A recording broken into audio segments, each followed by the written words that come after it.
Hi, Dr. Anita. Welcome to part 2. I'm so happy that we're doing this again. So am I. We had such a good time last time. We did. And I actually re-aired your episode in February because that's kind of the month where eating disorder awareness is out there. Well, February is my birthday month, so mine too. Oh, really? Wait, are you an Aquarius queen also or Pisces? I'm a Pisces. That makes so much sense. Something new I've been doing on the podcast is asking guests, what is your proverbial cup of tea? Just something small that you're enjoying lately. Well, actually, what it is I make rose sorbet. And so when I want to feel like I can just kind of be, often it's with that. How does one make rose sorbet? Well, first you need a rose bush that's organic. Okay. Right. Step 1, become a gardener. Right. And then you put it all in a blender and with some lemon juice and some sugar. And it's beautiful. It's magenta, which is my favorite color. So and then put in an ice cream machine and it's fantastic. I love eating flowers.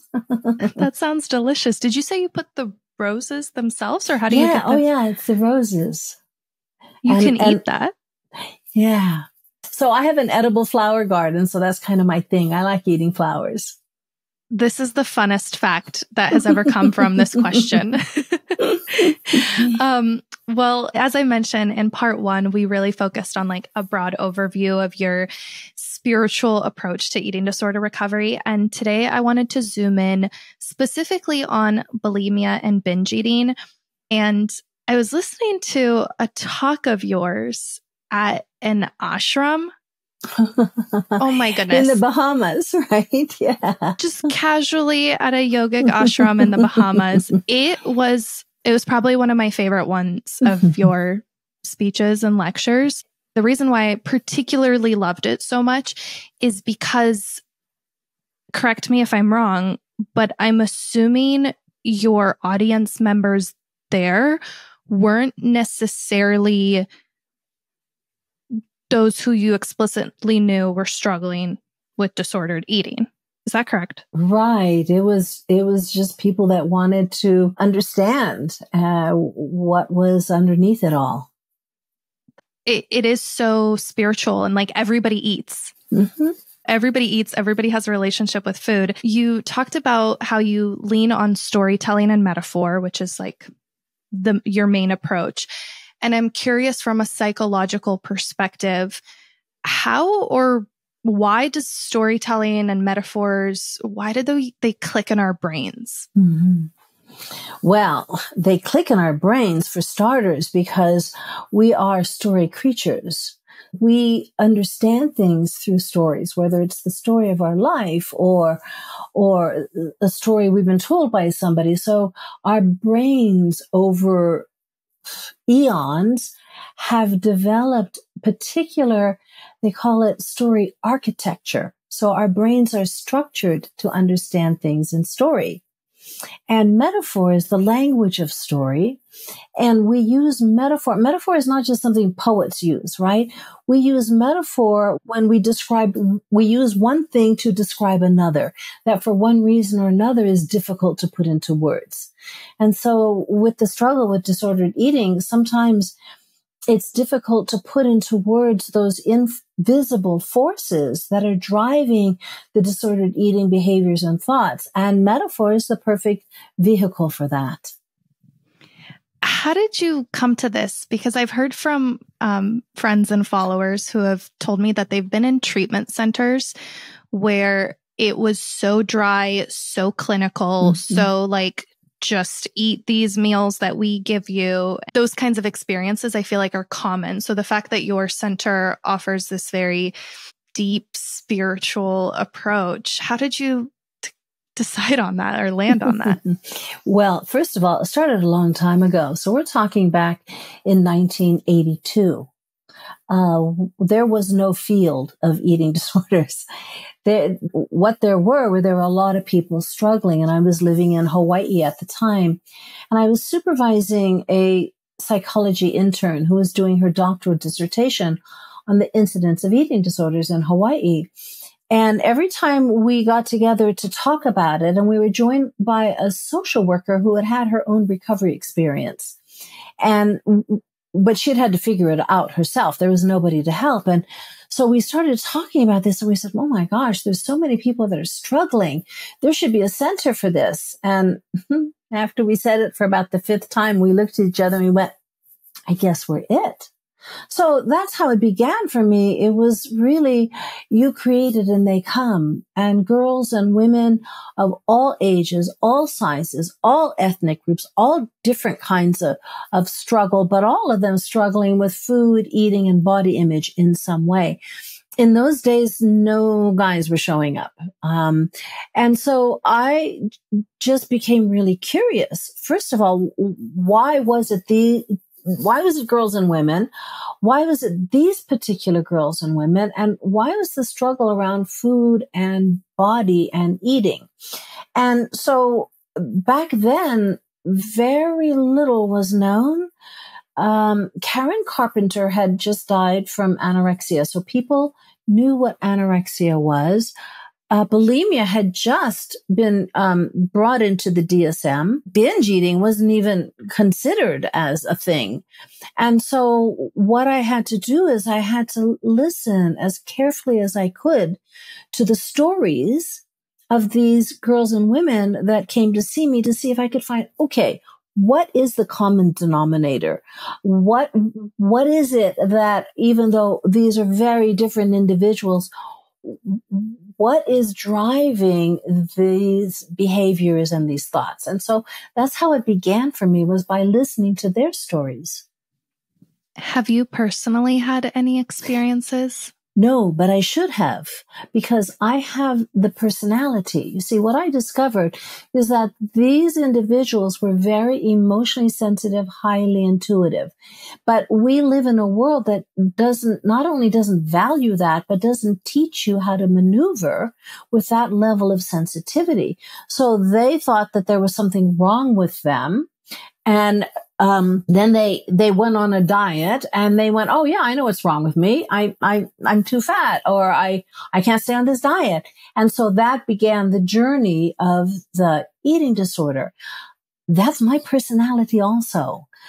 But strangely enough, I did not grow up with anyone dieting.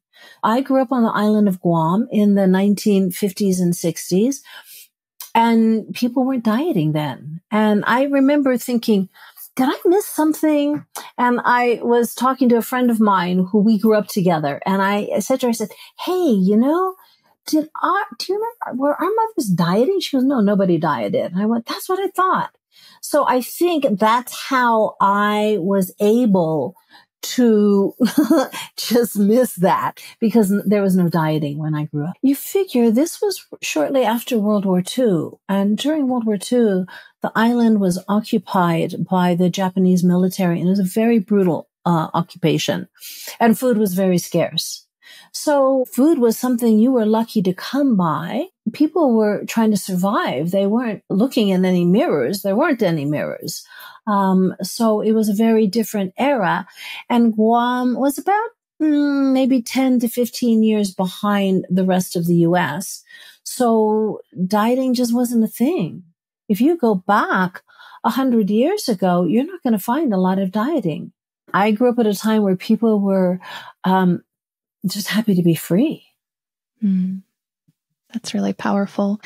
The beauty standard tends to be that which is least accessible, or which is like harder to achieve. And so in times and places where food was scarce, it was actually considered more desirable to be plump and well-fed. Can you tell us about the first psychology class that you ever took? Yeah. So mind you, I was born and raised and grew up on the island of Guam. I did not leave until I was a junior in college. So I was, pretty naive in some ways. And then I went on to graduate school. The first class that I walked into, there's this little old man in front of the class, and he was speaking in an accent that I knew he was speaking English, but it wasn't an accent I was familiar with. Now, unbeknownst to me, this was Viktor Frankl, and I didn't know he was famous. I didn't know anything, right? I'm just coming in pretty green. And it was probably the most profound experience being his student, because for those of your listeners that don't know who he was a psychiatrist that during World War II, he was in the Nazi prison camps where he lost his family, his parents, his siblings, his wife. And he wrote a book, which is considered one of the most profound books of the century, called Man's Search for Meaning. And what he discovered out of his experience there is that a person can lose everything that they have ever held dear. But there's one thing that can never, ever be taken away from you. And that is the meaning you give to your experience. And in that meaning lies your freedom. So when I first started trying to understand eating disorders, that was forefront in my mind. What does this mean? What is the meaning? And what is the meaning as a collective, but also what is the meaning for each of these individuals? And so it profoundly affected the way I work with disordered eating and really led me to Metaphor. I'm just fangirling so much. I can't believe you got to meet him. And it's just, what was that experience like, taking class from him? I was in awe. Every day it would be like an insight or something I'd never considered. I'd never even thought of. I remember I thought, what is he talking about?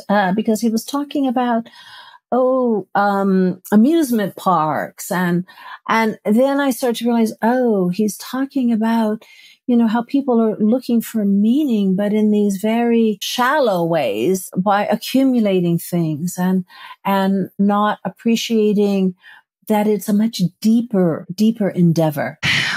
From your experience, what are those hidden spiritual, emotional drivers of people struggling with bulimia specifically?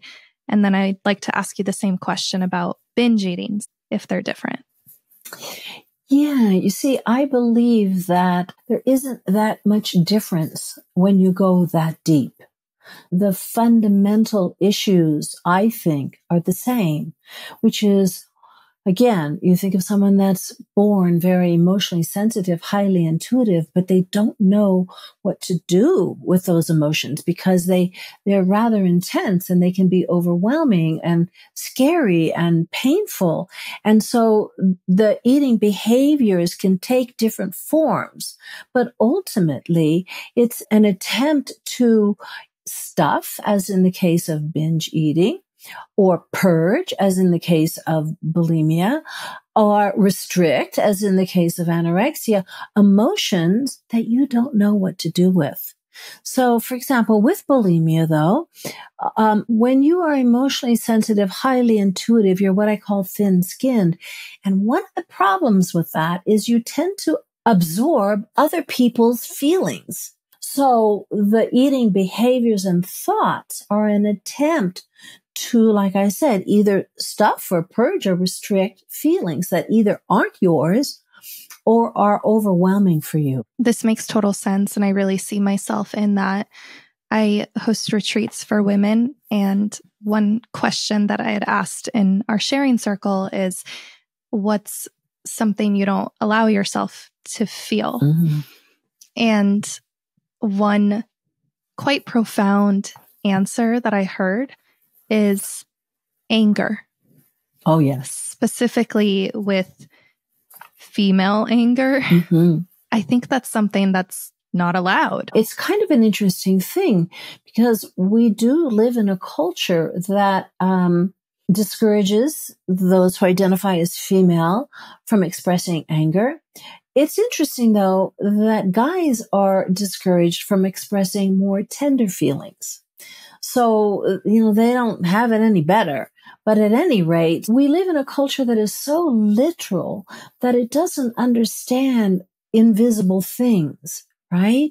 So emotions are one of those invisible things. Well, I'm saying things, but they really aren't even things. We can't hold anger in our hands or sadness or fear. They're waves of energy is what they are. And they are designed just like waves in the ocean to come in, peak and pass, through us.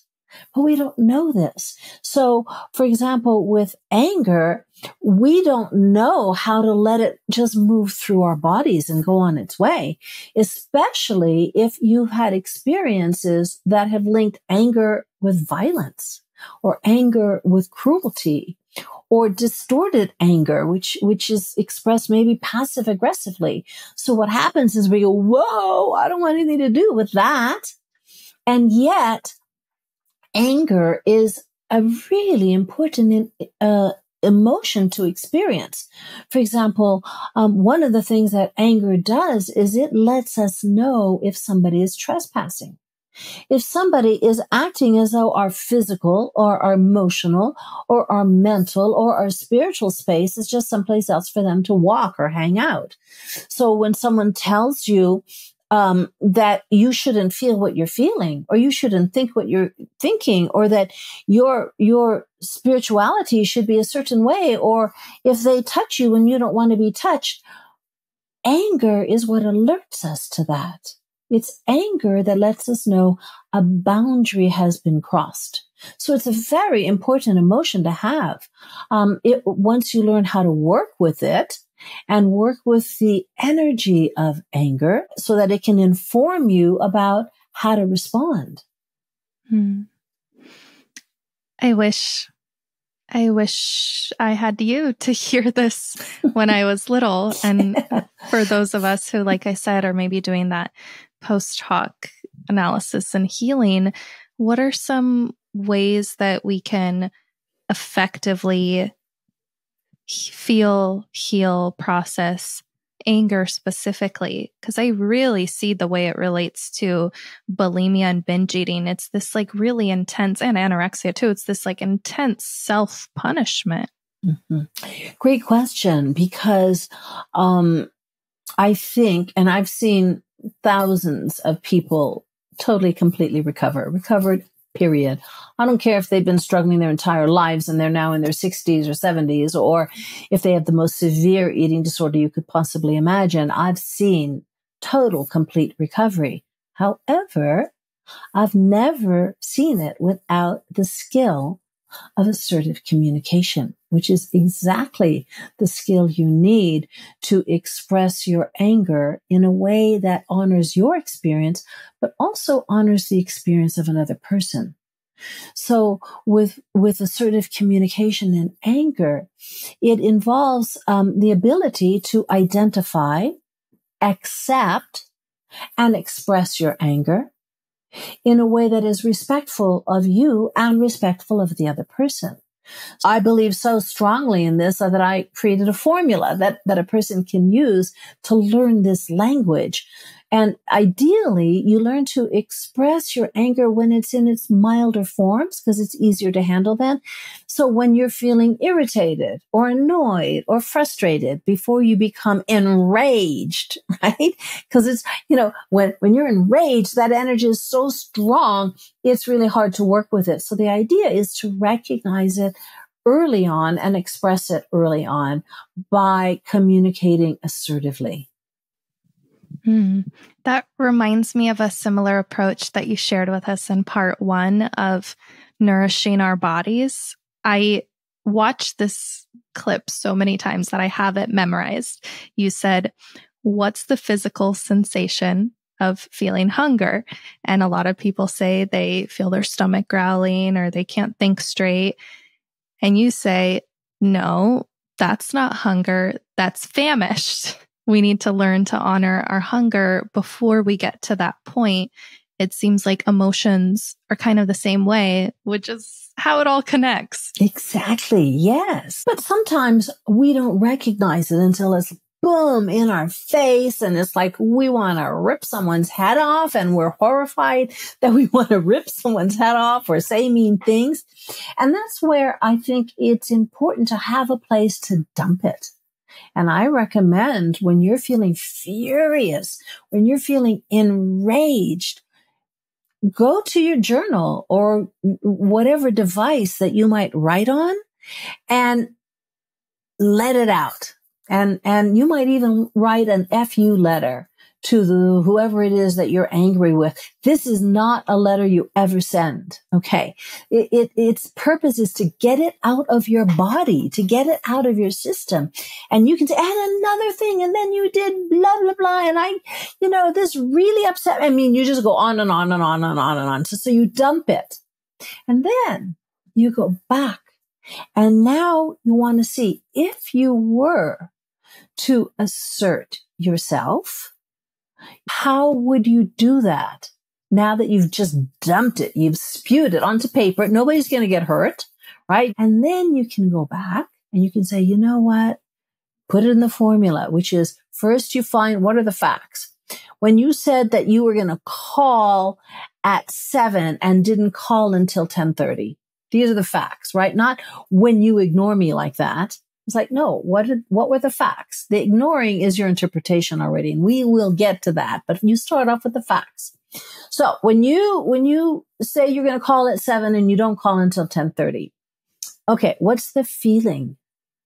I feel annoyed. Okay. You just find one feeling, and sometimes it's hard. It's like, well, what do I feel? I feel annoyed. Okay. How come them not calling me until 10:30 stirred up this feeling of annoyance? Because it gave me the impression that you didn't appreciate what a tight time schedule I had. Because it seemed to me that you were blowing me off. Because I got the idea that I wasn't that important to you. You find what it is. This is magic. This is pure magic when you can do this. It's not easy, because to find out why that particular behavior stirred up this particular feeling in you requires some soul searching. Maybe because it reminds me of the things my mother used to say when she was angry, or whatever it is. But it frees you. It allows that feeling to flow on through, because you go, oh yeah, I see why. Yeah, definitely. Overall, it might sound simple, but as you're painting the example of what to do, it takes me back to all those times I didn't assert myself, or didn't set a boundary, or didn't say no when I didn't want to do something, only to then come home and binge eat. Of course. Because remember, energy has to go someplace. Energy just doesn't disappear. And anger is a form of energy. It doesn't just disappear. It's got to go someplace. And so we find some way to relieve that tension that gets created when we're acting one way and inside we're feeling another. Because that's ultimately the vacuum in which the eating disorder comes in. Because we're disconnected from our authentic self. What are the hidden spiritual and emotional drivers of people struggling with binge eating specifically? I think that's the eating disorder that is least likely to receive help. So a lot of people listening might have had to kind of hodgepodge their way through healing on their own. How would you approach somebody struggling with binge eating? Yeah. So again, I really do like to look at the whole spectrum so you can see the difference, and you can see metaphorically what those patterns mean. With someone, for example, who's struggling with anorexia, they're restricting their food. Why does someone restrict? They restrict because things feel like too much. but it's not just the food that's too much. They want to restrict, their emotions. They want to restrict new experiences. They want to, restrict their sexuality. There's all kinds of things that seem like too much they want to restrict. Someone who binges and purges, they're someone that takes on too much, gets overwhelmed, and then has to get rid of it. So it's not just with food. They might sign up for a gazillion classes, get overwhelmed, and drop out. Or they might meet someone, fall madly in love, and as soon as they see a flaw, they're over it. Or they might take on a bunch of projects and then get overwhelmed and not finish any of them. Or they might make a best friend, and as soon as there's conflict, they ghost them. So this binge purge process exists as a pattern in other areas of their lives. It gets our attention with food, but it's not an isolated thing. And someone who's struggling with binge eating, you find the experience of not enoughness everywhere. It's not just that there's not enough food, there's not enough money, there's not enough time, there's not enough attention, or there's not enough appreciation, or there's a feeling like they are not enough. And so this gets played out with food. So the patterns, when you move beyond just looking at the literal food, you look at the pattern of, okay, in what ways is there not enough? How is it that they don't know how to get their needs met when someone who is binge eating? And so the only thing that's left, it becomes a one-trick pony. I mean, we need to eat. And so that becomes the place everything gets channeled into. Mm-hmm. That's so me. It's also so multifactorial. You mentioned the not enough money. That was just such a big thing with my family. There's also some historical and genetic influences where my family grew up in communism. So I grew up watching my dad binge eat, eat food out of the trash. And that had a big impact on the way I see food. And you mentioned that kind of beg for attention and acceptance. Sounds vain when I put it like that, but as a child, that's how you see the world. We all need that. And when we feel like we can't get that from other people, then we're going to have to get it through food. If we can't find other people that will comfort us when we're distressed, we turn to comfort food. I mean, that's just kind of how it works in our psyche. And again, when you get conscious of it, then you're able to make some changes. But if you just focus on changing what you're doing with food, you're not going to have lasting recovery, because that's not what the problem isn't the food. The problem is the pattern. And you want to see that pattern and where it shows up in other areas and how come. And so with binge eating, we're really looking at scarcity mentality. Scarcity mentality is an interesting thing, because you can have a lot of something and still have scarcity mentality around it. When I was binge eating, the way that I unlearned scarcity mentality was someone I dated was just taking me out to eat a lot.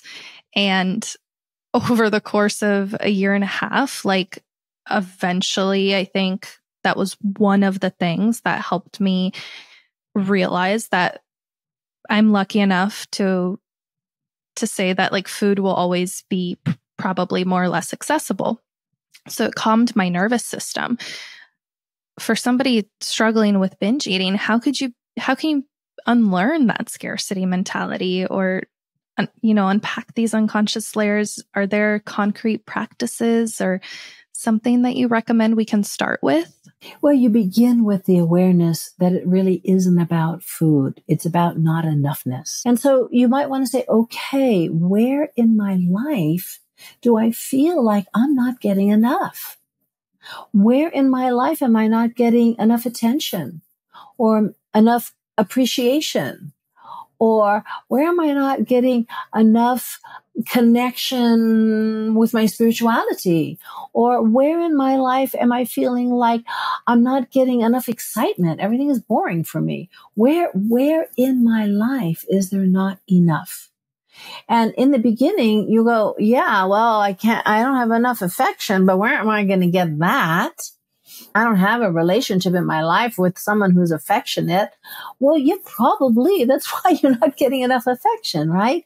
And so you begin with just the awareness, but then you might say, okay, what would be one little tiny step I could take towards that? Let's take something like affection, right? Because that seems absolutely impossible if you don't have a relationship. But when you really go deep and say, well, what is affection? What is physical affection? Well, it's a connection with your senses, isn't it? When someone touches you, and it's the sense of touch. If that's something you're really craving, what are some little tiny ways you can get that? Well, maybe you could walk outside and feel the sun on your skin. Or maybe you could ride your bike and feel the wind in your hair. So you can start to see that there are ways that sense that is longing to be fed can begin to be fed. Mm-hmm. Yeah. A lot of people with body image rob themselves of affection because they might feel like they don't deserve to feel good in their bodies. Yeah, and that's why you start with, everybody deserves to feel the wind in their hair, right? One of the lies that we're all taught is that your worth is something you have to earn. And it's so not true. We're all born. It's our birthright. And this idea that you have to earn it, you have to do something to deserve it. Really? Does someone who is just born have more worth than someone who's older? Does someone who has more money in the bank have more worth than somebody else? Does somebody with a certain body type or color of skin have more worth than somebody else? And when you can really step back and look at it, you can say, well, no, of course not. Mm-hmm.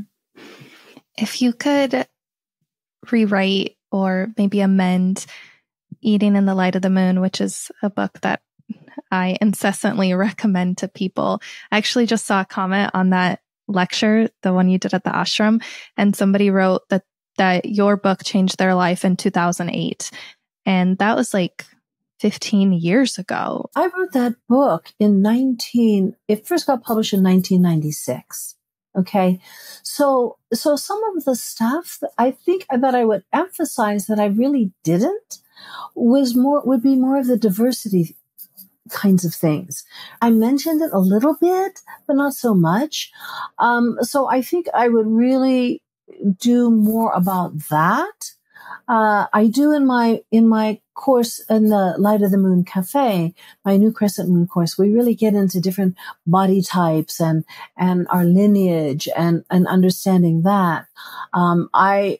In the courses that I have now, I would do a lot more with body image, but this was information I didn't have back then. And a lot of the information that I was getting, from dietitians, there weren't dietitians that really understood eating disorders. And so I would make some changes there. In fact, a lot of people don't know this, but I don't own that book, right? I wrote that book, but I don't own that book. When you get a book published, which is very different from self-publishing, the publisher owns that book.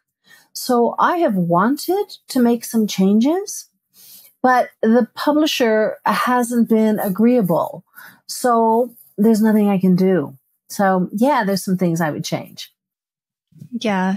But there's something powerful, I think, of it being marked at that point in time and being relevant 30? Am I doing math correct? 20 years later? It's a while. 30 years later. No, is it 30? Yeah. Mm-hmm. Oh my goodness. I thought I wasn't doing that math correctly, but yeah, literally 3 decades later. Mm-hmm. Well, the stories are older than that. So I use the old stories because there's an ancient truth that persists in them. For example, we know the story of Beauty and the Beast, but do you know that it's 6,000 years old? 6,000 years old.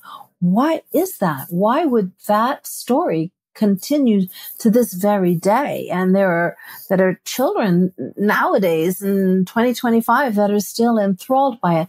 And that's because there's deep wisdom that has been embedded and tucked in the stories, which is why I use them. These are stories that can be around for thousands of years still. Definitely. And I hope your book will be around for thousands of years too. Where can our listeners find you and work with you? So you can go to my website, which is dranitajohnston.com, DranitaJohnston.com. Or you can go to lightofthemooncafe.com. And that's where that's my online platform where I have different self-study courses and then interactive courses where people can post comments. I respond to all the comments and questions, and I have live calls. And that's really a lot of fun. And you can download my food and metaphor guide if anyone's interested in that and finding out more about, okay, what are the patterns that I engage in telling me about what is it that I'm really wanting to satisfy? What am I really hungry for? Mm-hmm. I will put those links in the description too, so people can have easy access to those. And I just appreciate this so much. You're so incredibly generous with your energy. Well, thank you. I love what you're doing. And it's always fun when we get together, right? Have a cup of tea at the cafe. Yes, I have mine. Mine's iced today. Cheers.